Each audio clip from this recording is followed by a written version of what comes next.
Yo, what's up guys? It's Noah here, and in today's video, I'm going to be breaking down the NBA slate on Draftkings for Wednesday, November the 9th.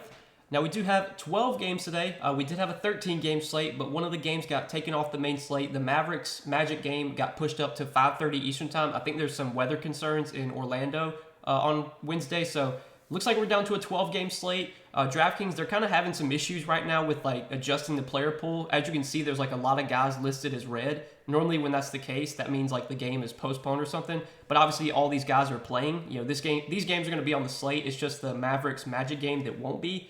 At least that's what I'm assuming. So we still do have 12 games for today, guys. As always, we're going to go game by game. We're going to talk through each one of these 12 games. Before we do get started with the breakdown, though, if you guys do enjoy these DFS videos, please hit that like button down below. Hit that subscribe button if you have not yet. Also, if you are new, make sure to check out the sponsor of the video, PrizePicks. So if you have not heard of PrizePicks, they are a player prop-based DFS site. Very simple, very easy to use. You're just taking more or less on a player's projection. PrizePicks does already have a good amount of props up for Wednesday's games. Obviously, they're going to add even more props as we get closer to the start of the games. I'm recording this video on Tuesday night. This is what the board looks like as of Tuesday night. But if you want to take a look at their props, see what's available, see if there's anything that stands out to you, again, you're just taking more or less. If you think a player goes over or under their projection, you have to make at least 2 picks, but you can make up to 5 picks, and you can win up to 10 extra money on PrizePicks. Check them out, guys. Sign up with promo code NOAH. When you do sign up with my promo code, PrizePicks will match your first deposit up to $100. And depending on what the board looks like tonight, as of Tuesday night, I may give out a couple of plays tonight on Tuesday. We'll have to see what the board looks like. If I don't post a PrizePicks video tonight, I will definitely have it up sometime early Wednesday morning, giving you guys some plays I like for PrizePicks today. If you want to check out that video, see some plays I like, tell the picks I'm on, you can do that as well. But let's go ahead and talk through Wednesday's big slate. We'll start off with the first game of the night, the Blazers and the Hornets. So looking at this game, on the Charlotte side, still no LaMelo Ball, still no Gordon Hayward. A lot of injuries for Portland, but I think most of these guys are expected to play. Damian Lillard is probable. He's expected to play. Anthony Simons is probable. He's expected to play. And I think Nurkic, Jeremy Grant are both, they're probable as well. So all these guys are expected to play. So looking at, Portland here, it is a really, really good matchup for Portland. Damian Lillard's 9,200. I think that's a price tag that on a 12-game slate keeps Lillard's ownership pretty low. So I think if you want to go to Lillard in tournaments, it does make some sense. I expect him to be a low-owned play. But like Anthony Simons, Jeremy Grant, none of these guys really stand out, especially with Lillard back. These guys all obviously got priced up while Lillard was out. The one guy that I do still kind of like is Yusuf Nurkic. I think Nurkic still offers plenty of upside, even playing with Lillard. I think he can still have big games, even playing alongside Lillard. And obviously, this is a really, really good matchup. We've targeted bigs against Charlotte pretty much all last season and this season. I've seen there's been a lot of bigs that have had some huge games against the Hornets, and I would not be surprised if Nurkic puts up a big game here. Charlotte just doesn't have any good defensive big men to really stop him in the paint. So I kind of like Nurkic in tournaments as well. I would assume he's going to be low owned on this slate. So him and Dame are GPP plays that I like from Portland. On the Charlotte side, I don't really like a ton on Charlotte. Without LaMelo and Gordon Hayward, you should see pretty big usage for Terry Rozier. Now, Terry Rozier last game, I played him in my main lineup, and he was pretty terrible. He shot 9 for 23, only had 29 DK points, but he played 38 minutes. He had really good usage. His minutes have been really high. He's been the clear #1 option on offense. It's a pretty decent matchup, I would say, against Portland. I think this should be a pretty fast-paced, high-scoring game. He's the one guy that I like on Charlotte. I don't think I'm really considering anyone else, though, on the Hornets. Nothing else really stands out. Really, the main guys I'm interested in, these are all GPP plays, but I think Terry Rozier, Damian Lillard, Yusuf Nurkic are kind of the 3 guys I'm circling in this game, and really nothing else. Nothing else really stands out. So let's go ahead and move on to the next game, talk about Denver and Indiana. So for Denver, Nikola Jokic at 11-6. Definitely have interest in Jokic here. I think this is a really, really good matchup for him. Indiana's been one of these teams you can target defensively, with big men. They're kind of similar to Charlotte. They give up a lot of fancy points to centers. They're just not a good defensive team in general. Having Miles Turner back does help their defense a little bit, but I still think this is a spot where Jokic can have a ton of success. If Indiana can keep this game close and Jokic plays his full minutes, I would not be surprised to see a triple-double, 60, 65 DraftKings points from Jokic here. I think on the Denver side, he's really the only guy that I'm interested in. I could see maybe going to Jamal Murray, but I think on a 12-game slate, he's kind of priced appropriately. Same for a guy like Michael Porter Jr. Nothing really else stands out on Denver. But then on the Indiana side, Tyrese Halliburton's a guy that always offers GPP winning upside. He's still only 8,600, which I think is still a little bit too cheap for him. He's had 50 DraftKings points now in 4 out of his last 5 games. So I think Halliburton is still in play. And then the other guy that I do have some interest in from Indiana is Miles Turner. So Miles Turner, it's been like this weird thing where he puts up a massive game and then so the game against Washington, he nobody played him. I'm pretty sure he was very low owned. He put up 54 DK points. Then the next slate, everyone played him. I played him that day against Brooklyn, and he had 18 DraftKings points in 20 minutes. So just be a little cautious here. There's definitely some downside with Miles Turner just because we know this Pacers team. They're not a consistent team when it comes to their rotation. They're going to run deep rotations. They're going to play a lot of guys. I would not be surprised if Miles Turner just plays like 25 minutes out of nowhere. But he has played 31 and 37 minutes now in back-to-back games. His minutes do seem to be somewhat secure. This price tag is definitely too low for Miles Turner if he is going to play mid to high 30s minutes. I don't think it's a guarantee, but at 5,700, if he's going to be really popular, I think this is definitely a guy that would be okay fading. But if his ownership's going to be kept somewhat in check on a 12-game slate, then I do actually have a good amount of interest in Miles Turner because clearly the upside is there when he gets the minutes. 62 DK points against the Pelicans, 54 against Washington. Don't love this matchup against Jokic. There's also some foul trouble concerns as well. But the price tag is what makes Miles Turner really look appealing today. And that's probably it from this game. I don't think really anything else stands out here. So let's move on to the next game, Detroit and Boston. So looking at the Celtics, Jaylen Brown, Jason Tatum, I think are both playable options on this slate. I don't think they're like guys I'm going to be prioritizing. I'd rather pay up for Jokic if I'm going to spend that much for a guy. I think I'd rather get up to a guy like Giannis as well, who we'll talk about later.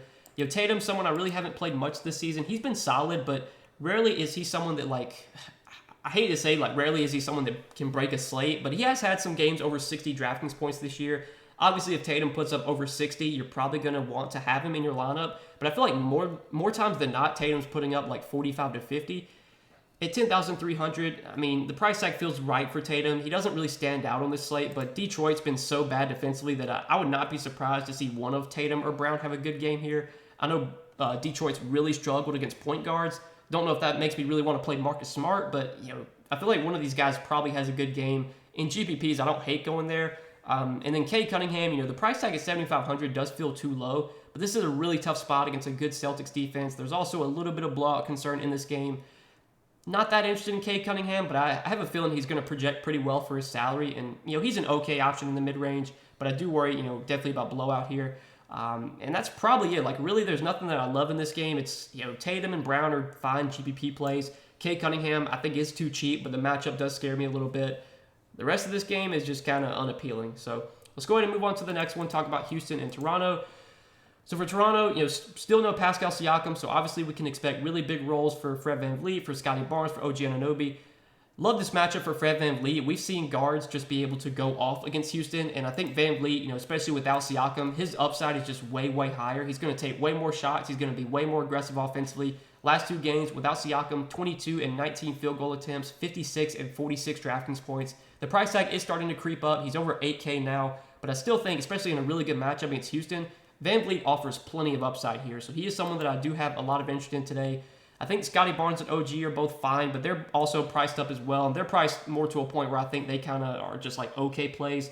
I feel like VanVleet should be closer to 9K, whereas Scotty Barnes and OG, they feel priced correctly. And then Gary Trent finally had a good game last game. He was really disappointing the first game without Siakam, but last game he put up 36 DK points. He played 33 minutes.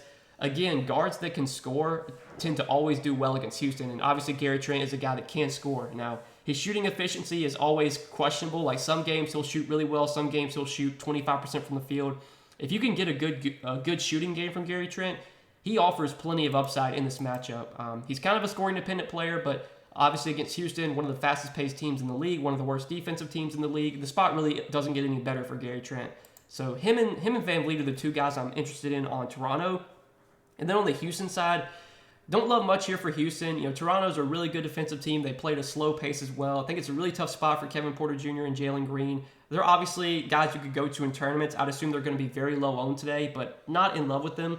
Şengün, I think, is still kind of interesting. If I had to play anyone on Houston, he'd probably be the guy that I would look to, just because he is a really, really good point per minute player. He seems to do well no matter what the matchup is. He should play about 30 to 32 minutes. He should average over a fantasy point per minute. The price tag at 6,500 is where it should be, but I still think Şengün is viable.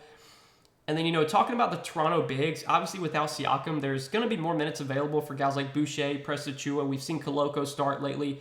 Koloko had that massive game, first game without Siakam, then last game he came back down to earth. He was also in foul trouble. He's 4,400 now, so I'm not really interested in Koloko.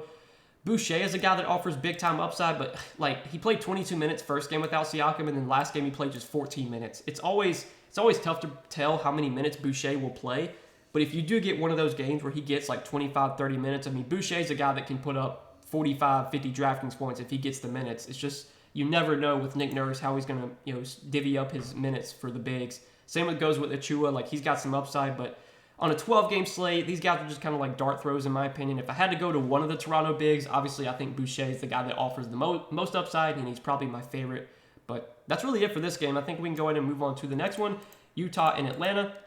So looking at Atlanta today, we will need to keep an eye on the stats of Trae Young. I believe he's questionable. He is questionable. He was kind of a late scratch last game. I was expecting Trae Young to play, and then he got ruled out like 30 minutes before the game started, or he got downgraded to doubtful. We obviously saw DeJounte Murray have a really big game without Trae Young, kind of as expected.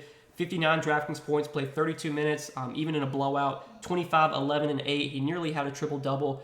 For some reason, DraftKings lowered his price for today. I don't really get this, but if Trae Young is out again, I think DeJounte Murray is one of the best spend-ups on the slate. I think this price tag is just way too low. Without Trae Young, DeJounte Murray should be 10, 5, 11K. Like, 9,600 is just a stupid price tag. But now if Trae Young plays, then I'm not really interested in much from Atlanta. I think with Trae Young in, most of these guys are priced appropriately, especially for mediocre matchup against Utah. I don't see too much I like here. On the Utah side, I mean, I don't see much I like on Utah either. Lauri Markkanen's been playing really well this season, but he's also almost 8K now, so tough to have a ton of interest in Markkanen. Jordan Clarkson, Mike Conley, they feel priced about right. The rest of the Utah guys, like the bigs, I'm not really interested in. Olynyk, Vanderbilt, if he plays. We have seen Malik Beasley start the last 2 games without Jared Vanderbilt, but he really hasn't done much. So even if he starts again, I'm not super interested in Malik Beasley. Really, my interest in this game is just if Trae Young plays or not. If Trae Young plays, I don't love much here. If Trae Young is out, then I think DeJounte Murray looks like a really good play. You could also go to John Collins, maybe to DeAndre Hunter, but clearly DeJounte is the guy that we'd want to target if Trae were to sit. But let's go ahead and move on to the next game, the Knicks and the Nets. So yeah, Kevin Durant at the top here for 11K. Obviously, Kevin Durant is going to continue to have a really big role while Kyrie Irving is out. Last few games without Kyrie, 33, 37, 39 minutes, just playing massive minutes. Been pretty productive as well. His production's been down a little bit the last 2 games, but those have also, that matchup against Dallas was kind of tough. It was surprising to see him struggle so much against Charlotte. Going up against the Knicks here, I think this is a fine spot for Kevin Durant. The 11K price tag is about right. I think this is probably where Kevin Durant should be priced at, but clearly he has big-time upside, and no one would be surprised if he put up, 55, 60 DK points a day. I don't think KD is someone that I'm prioritizing, but if you want to go there, I don't have an issue against it. Clearly the upside is there.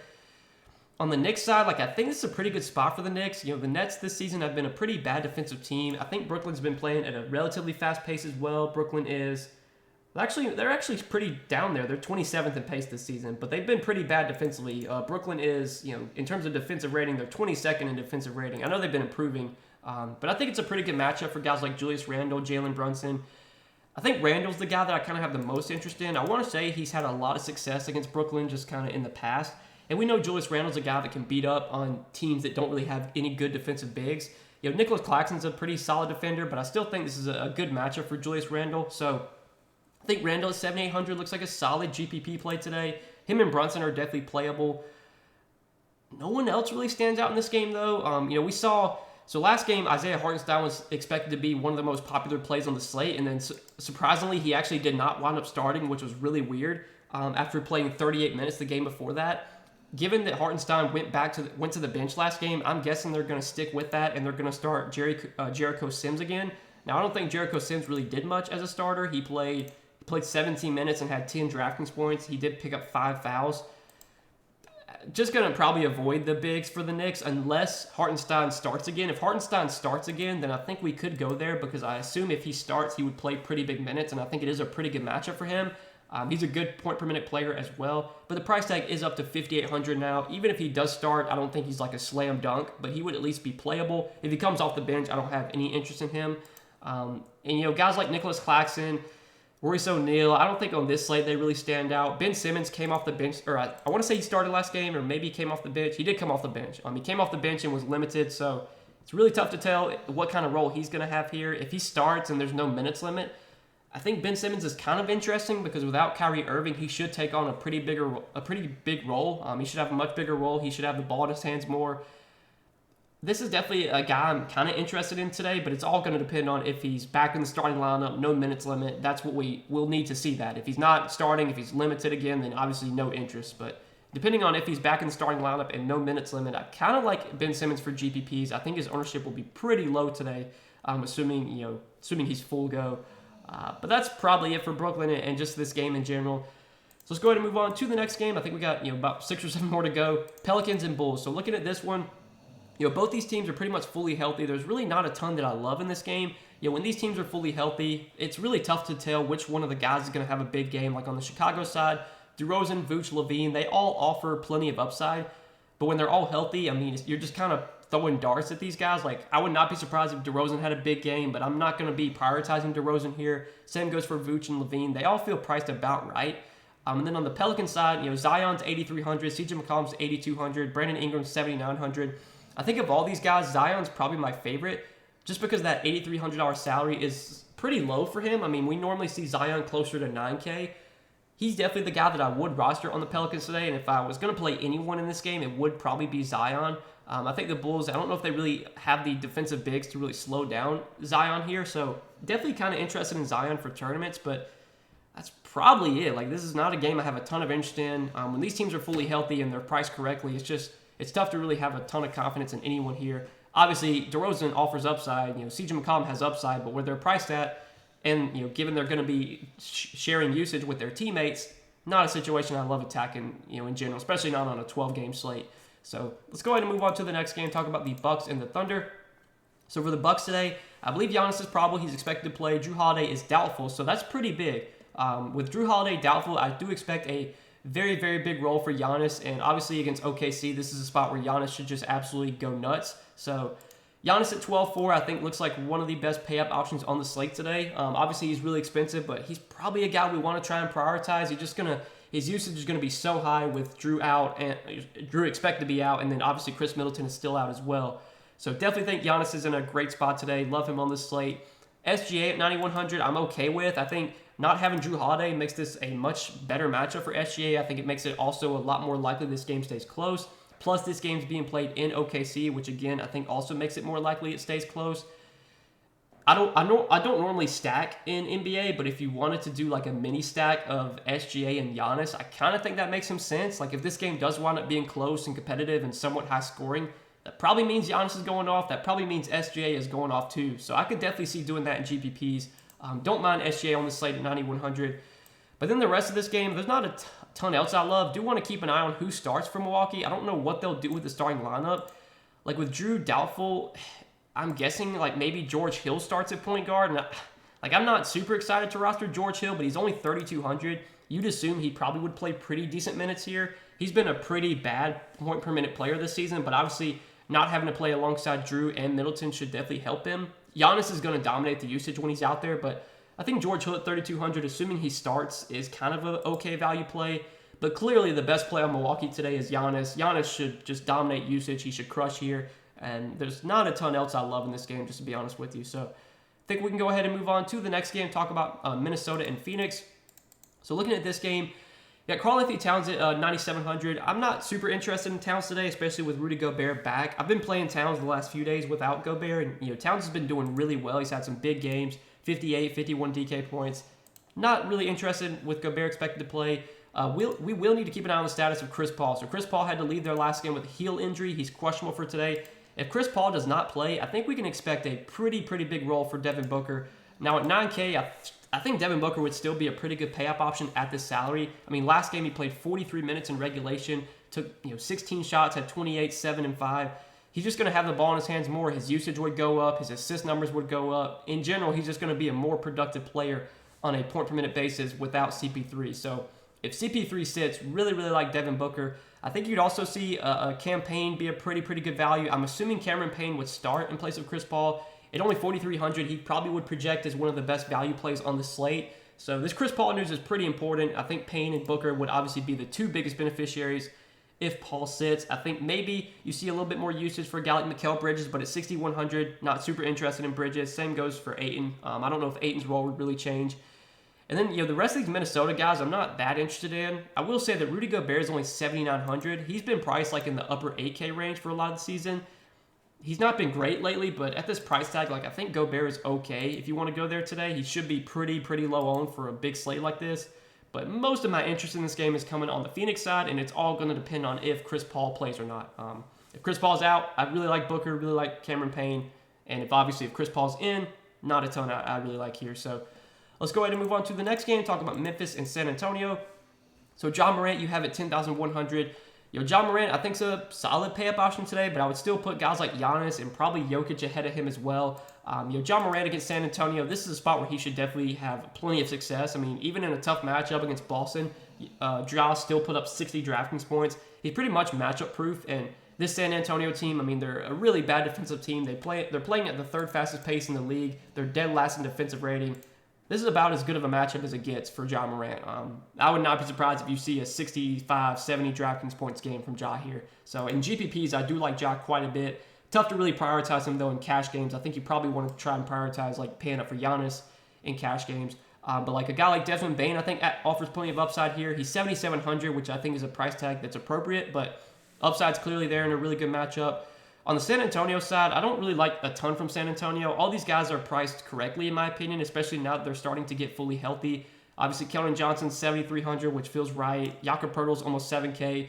Devin Vassell, I think, is expected to be back in the starting lineup, but he's 6,500, which is, again, an appropriate price tag. We will need to keep an eye on the status of Steven Adams. So Steven Adams is questionable for today.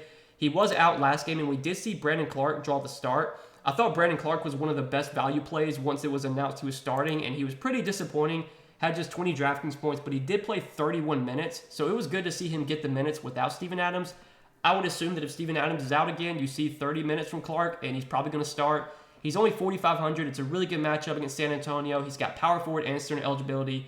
If Steven Adams does wind up sitting today, I think Brandon Clark is probably one of my favorite values today for sure. But that's obviously all going to depend on the status of Steven Adams. But that's really it for this game. I think that kind of covers everything here. Talk about the next one, the Clippers and the Lakers. So we got this game and then one more to go. So looking at this one, you got LeBron at 10,400. LeBron obviously was out last game, but he's expected to be back. He's probable for today. I believe Anthony Davis is probable as well. Yeah, he's expected to play.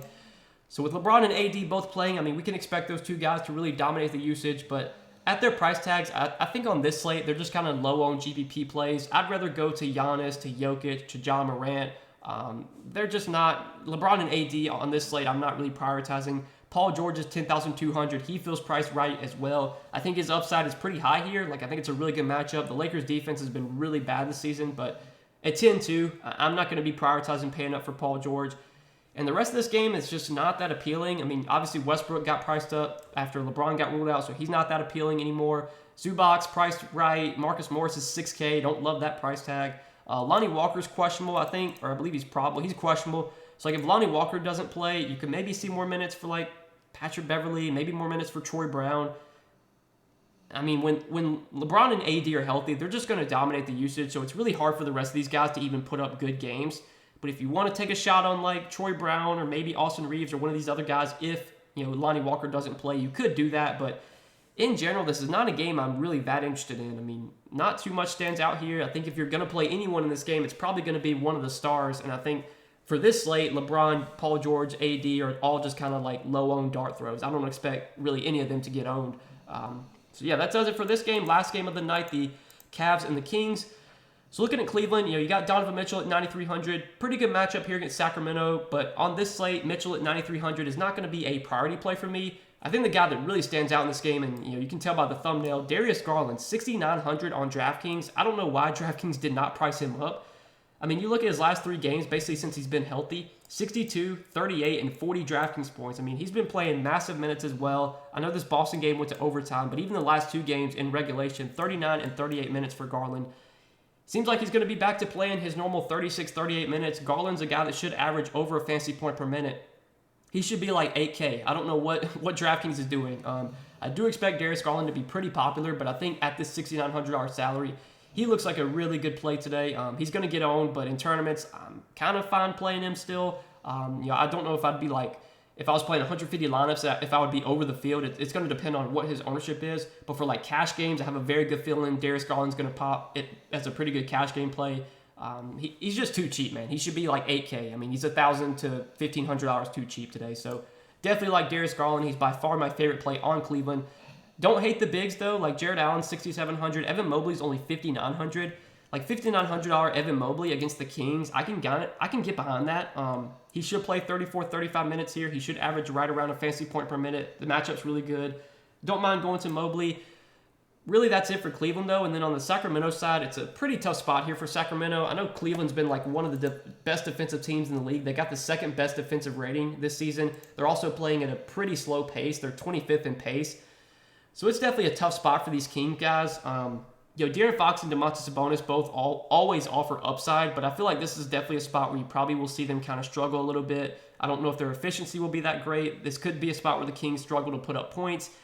The rest of the Kings I'm not really interested in. I mean, most of my interest in this game is coming on the Cleveland side, and really Darius Garland is the guy that definitely stands out as a top play here. But I do kind of like Evan Mobley at $5,900. If you want to go to like Jared Allen in tournaments, I don't hate that either. If you want to play Donovan Mitchell, you can always do that. But yeah, those are the guys I'm most interested in from this game.